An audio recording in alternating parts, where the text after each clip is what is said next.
সবাই ভাবে আমি শুধু সংসারের বাজারঘাট, সংসারের কাজ করি আর ঘুরে বেড়াই।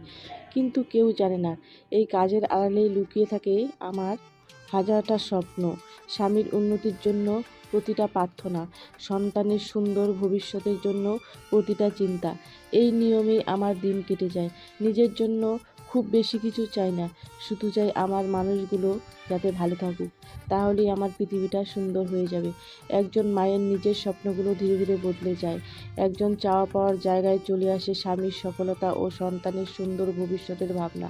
নিজের ক্লান্তি ভুলে প্রতিদিন নতুন করে শুরু করি, কারণ আমি জানি আমার পরিশ্রম একদিন আমার সন্তানের হাসিতে আর আমার স্বামীর সাফল্যে ফুটে উঠবে।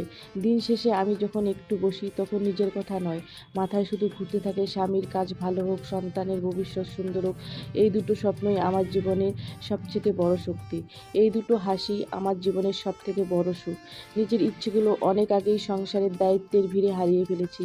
এখন আমার সব চাওয়া একটাই, স্বামী যেন জীবনে অনেক বড় হয়, সন্তান যেন মানুষের মতো মানুষ হয়। তাদের সফলতার মাঝে আমি নিজের জীবনের সবথেকে বড় শান্তি খুঁজে পাই। একজন মায়ের জীবনে জন্য অনেক সময় কম থাকে, কিন্তু স্বপ্ন থাকে অনেক বড়। নিজের স্বপ্ন থাকে স্বামীর উন্নতি, সেই স্বপ্নে থাকে সন্তানের উজ্জ্বল ভবিষ্যৎ। দিনরাত পরিশ্রম করে যাই শুধু আশায় একদিন আমার পরিবারটা হবে আমার সবচেয়ে বড় গর্ব।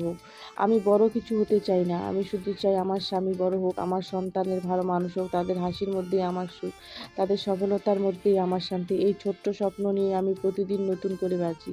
নিজের ক্লান্তি ভুলে প্রতিদিন নতুন করে শুরু করি, কারণ আমার কাছে সংসার শুধু দায়িত্ব নয়, এটা আমার ভালোবাসা। স্বামীর উন্নতি ও সন্তানের সুন্দর ভবিষ্যৎ আমাকে প্রতিদিন আরও শক্ত করে তোলে।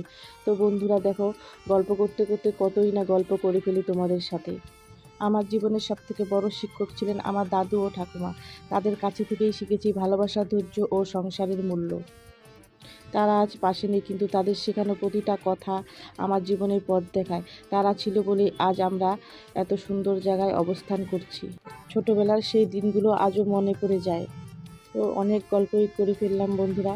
তোমরা সকলে ভালো থেকো, সুস্থ থেকো। এরকম নতুন নতুন গল্প পেতে অবশ্যই আমার পাশে থাকতে হবে। তোমাদের সাথে যে আমার অনেক অনেক গল্প করা এখনও বাকি আছে। তো গল্প শুনতে হলে অবশ্যই কিন্তু পাশে থাকতে হবে।